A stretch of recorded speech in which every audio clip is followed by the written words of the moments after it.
South Africa के खिलाफ दूसरे टी20 मुकाबले के लिए टीम इंडिया की प्लेइंग 11 तय। कप्तान सूर्य कुमार यादव ने किए हैं बड़े बदलाव। जी हम बात कर रहे हैं भारत और साउथ अफ्रीका के बीच खेले जाने वाली 3 मैचों की टी20 सीरीज के बारे में।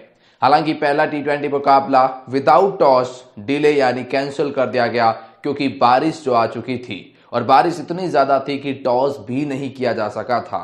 लेकिन अब वक्त आ गया है दूसरा टी20 मुकाबला खेलने का और सही मायनों में 2 मैचों की ही टी20 सीरीज बची है क्योंकि पहले मुकाबले के लिए कोई नतीजा नहीं निकला। अब अगर किसी भी टीम को यह सीरीज अपने नाम करनी है तो दोनों मुकाबले जीतने होंगे। इसलिए भारत के लिए दूसरा टी20 मुकाबला करो या मरो का मुकाबला। ऐसे में सूर्य कुमार यादव ने 11 खिलाड़ियों के नाम जो तय किए थे पहले मैच के लिए वो हम आपको बताएंगे क्योंकि वही दूसरे मैच के लिए भी लागू होंगे विदाउट टॉस क्योंकि वो जारी नहीं की गई थी। लेकिन चलिए जानते हैं ना, जारी हो चुकी है तो आपको बताते हैं दूसरे टी20 मुकाबले के लिए सूर्य कुमार यादव की क्या रहेगी प्लेइंग 11 इससे खास रिपोर्ट में। लेकिन आगे बढ़ने से पहले अगर आप भी है टीम इंडिया के फैन तो वीडियो को कर दीजिए लाइक, चैनल को कर दीजिए सब्सक्राइब और बेल आइकॉन को दबाएं ताकि क्रिकेट अपडेट आपको मिलती रहे। तो चलिए जानते हैं प्लेइंग 11 के बारे में।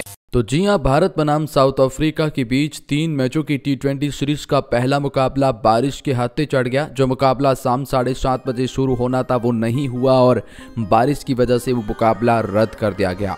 अब ये सही मायनों में 2 मैचों की टी20 सीरीज रह गई है जिसका अगला मुकाबला, दूसरा मुकाबला 12 दिसंबर को जी हां पोर्ट एलिजाबेथ में खेला जाएगा। ये मुकाबला थोड़ा सा टाइमिंग चेंज रहेगा, रात के 8:30 बजे यानी 8:30 पर शुरू होगा।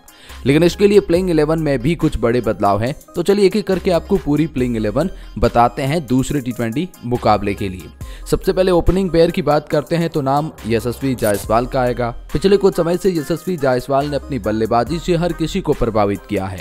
लेफ्ट एंड राइट कॉम्बिनेशंस के लिहाज से टीम इंडिया के ओपनिंग स्लॉट में इंपॉर्टेंट खिलाड़ी है। ऑस्ट्रेलिया की सीरीज विन के लिए काफ़ी अच्छी गई क्योंकि वहां पर कई मायनों में इम्पैक्ट पारियां आई थी।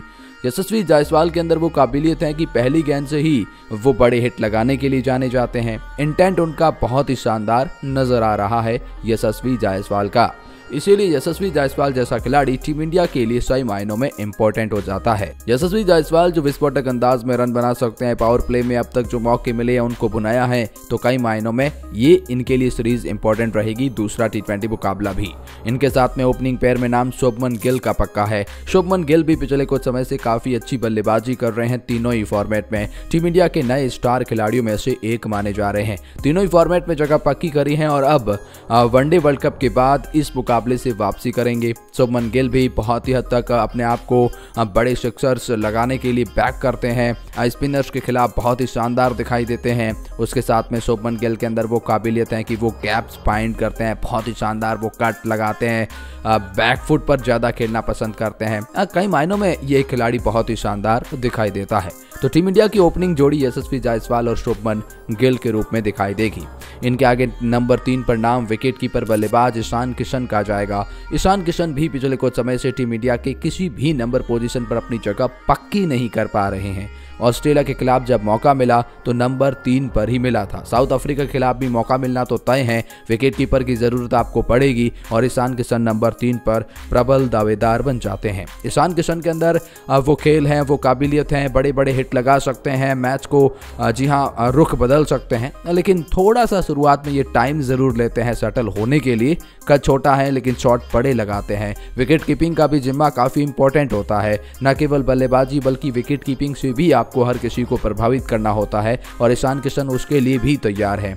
तो सही मायनों में ईशान किशन भी नंबर 3 के प्रबल दावेदार है। नंबर 4 की बात करते हैं तो कोई डाउट है नहीं, सूर्य कुमार यादव जो टीम इंडिया के कप्तान हैं, अपनी कप्तानी में ऑस्ट्रेलिया के खिलाफ सीरीज जीत कर आ रहे हैं और उम्मीद करते हैं अब साउथ अफ्रीका के खिलाफ दूसरे टी20 मुकाबले में बल्ले से आग बरसाने के लिए तैयार हैं। इस खिलाड़ी की काबिलियत यह है कि ये मैदान के हर कोने में रन बना सकते हैं। गेंदबाजों के लिए थोड़ा सोचना मुश्किल कर देते हैं कि किस दिशा में गेंद को फेंका जाए। सूर्य कुमार यादव टीम इंडिया के लिए इंपैक्टफुल प्लेयर रहते हैं। टी20 के बेस्ट बल्लेबाजों में से एक है, आईसीसी की नंबर 1 रैंकिंग में शामिल है। बहुत ही कमाल का ये खिलाड़ी है और कप्तानी में भी पिछले कुछ मुकाबलों में इन्होंने अपनी प्रभावित किया है वो डिसीजन लेना एट प्रेजेंट टाइम और बहुत ही शानदार देखे हैं। इसलिए सूर्य कुमार यादव टीम इंडिया के नंबर 4 के बल्लेबाज बन जाते हैं।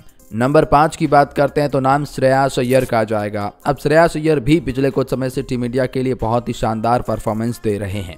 इनकी जगह भी तो प्लेइंग 11 में पक्की है, लेकिन नंबर 5 की पोजीशन इनको सूटेबल रहेगी, ये देखने वाली बात है। श्रेयस अय्यर के अंदर भी वो काबिलियत नजर आती है, बड़े शॉट लगाना, वर्ल्ड कप में शानदार प्रदर्शन किया था, उसके बाद मौका ऑस्ट्रेलिया के खिलाफ उन 2 T20 सीरीज में मिला था। जी हाँ, लेकिन वहाँ श्रेयस अय्यर का बल्ला उस 2 मुकाबलों में चला नहीं था, बिल्कुल शांत था, और वहाँ पर अब श्रेयस अय्यर की पोजीशन चेंज है क्योंकि वो नंबर 5 पर आपको नजर आ सकते हैं। अब फिनिशर का रोल थोड़ा अलग रहेगा इनके लिए, लेकिन रास्ता तब आसान हो जाएगा जब इनका साथ देने के लिए नंबर 6 पर रिंकू सिंह होंगे। जी हाँ, रिंकू सिंह बहुत ही कमाल के खिलाड़ी है, टीम इंडिया के युवा स्टार खिलाड़ियों में शामिल। इस खिलाड़ी ने IPL के उस परफॉर्मेंस से अपनी सुर्खियां बटोरी और उसके बाद जब भी टीम इंडिया के लिए मौका मिला बहुत ही शानदार परफॉर्मेंस दी है। फिर वो चाहे वेस्ट इंडीज के खिलाफ सीरीज हो या फिर ऑस्ट्रेलिया के खिलाफ सीरीज हो, रिंकू को चाहे मैच को फिनिश करना हो या स्कोर बोर्ड पर रन टांगने हो, हर मायनों में रिंकू सिंह किसी भी गेंद पर छक्का लगाने की क्षमता रखते हैं। रिंकू सिंह के अंदर वो भी खासियत है कि बड़ी पारी खेल सकते हैं। ऑस्ट्रेलिया के खिलाफ कुछ मुकाबलों में दिखाया स्ट्राइक रोटेशन की क्षमता जो रिंकू के पास है वो किसी और के पास नजर भी नहीं आती है, और उन मायनों में भी रिंकू सिंह की वैल्यू टीम इंडिया में बढ़ जाती है। इनके आगे नंबर 7 पर नाम टीम इंडिया के 3D प्लेयर रविंद्र जडेजा का आएगा। पिछले कुछ समय से रविंद्र जडेजा वर्ल्ड कप के बाद नहीं खेले और अब इनकी भी वापसी वर्ल्ड कप के इस मुकाबले के बाद से ही हो रही है। साउथ अफ्रीका के खिलाफ दूसरे T20 मुकाबले में ये बहुत बड़े खिलाड़ी रहेंगे, गेंदबाजी से प्रभावित करना चाहेंगे, फील्डिंग एफर्ट इनका कमाल का रहता है, बल्लेबाजी में भी लेफ्ट हैंडेड बल्लेबाज के तौर पर नंबर 7 पर आपको गहराई देते हैं, और उस लिहाज से भी रविंद्र जडेजा की वैल्यू नंबर 7 पर टीम इंडिया के लिए बढ़ जाएगी, इसमें भी आपको कोई डाउट होना नहीं चाहिए। नंबर 8 को लेकर थोड़ा कंफ्यूजन अभी भी बना हुआ है क्योंकि एक तरफा कुलदीप यादव है और दूसरी तरफा आपके पास रवि बिश्नोई है। रवि बिश्नोई वो खिलाड़ी है जो कहीं न कहीं ICC की नंबर 1 गेंदबाज फिलहाल इस वक्त है। पावर प्ले में गेंदबाजी करी, ऑस्ट्रेलिया की सीरीज अच्छी गई, प्लेयर ऑफ द सीरीज रहे हैं, युवा खिलाड़ी हैं, टैलेंटेड है, कॉन्फिडेंस उनका 7वें आसमान पर है। तो देखा जाए तो रवि बिश्नोई को मौका नंबर 8 पर मिलना चाहिए, लेकिन अगर क्या हो तब कुलदीप यादव बाजी मार जाएंगे तो फिर टीम इंडिया के लिए भी यहां पर सवालिया निशान रहेंगे क्योंकि कुलदीप यादव भी वापसी कर रहे हैं। तो नंबर 8 का थोड़ा डगमगाया हुआ यहां पर नजर आता है। लेकिन चलिए 3 तेज गेंदबाजों के बारे में जानते हैं।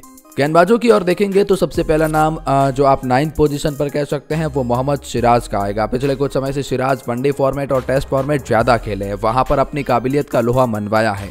वो अग्रेशन सिराज के साथ में नजर आता है, वो माइंड गेम सिराज में नजर आता है, लेकिन सिराज गेंदबाजी बहुत शानदार करते हैं। T20 फॉर्मेट में काफी समय बाद आ रहे हैं, देखने वाली बात है इस मौके को कैसे भुनाते हैं क्योंकि सिराज के ऊपर भी बहुत कुछ रहेगा। इनके साथ में नाम मुकेश कुमार का भी आ जाएगा 10वें पायदान पर। ये भी खिलाड़ी बहुत ही शानदार है, युवा टैलेंटेड खिलाड़ियों में से एक है, नए उभरते हुए सितारों में से एक है। गेंदबाजी एक्शंस में पिछले कुछ समय से तीनों ही फॉर्मेट में क्या ही कमाल की गेंदबाजी करी है और जिसकी वजह से टीम इंडिया के लिए ये एक बहुत बड़ी वैल्यू रहने वाली है। और इनके साथ में 11वें पायदान पर नाम अर्शदीप सिंह का आएगा। अब अर्शदीप सिंह भी डेथ ओवर स्पेशलिस्ट कहे जाते हैं। अर्शदीप सिंह भी बहुत ही कमाल की गेंदबाजी करते हैं पिछले कुछ समय से, नो डाउट। तो फिर अर्शदीप सिंह आपके उस टीम में रहेंगे और रहने वाले हैं। तो यह है टीम इंडिया की प्लेइंग 11 सेकंड T20 के लिए हमारी राय में। आपकी क्या राय है कमेंट सेक्शन में जरूर बताएं।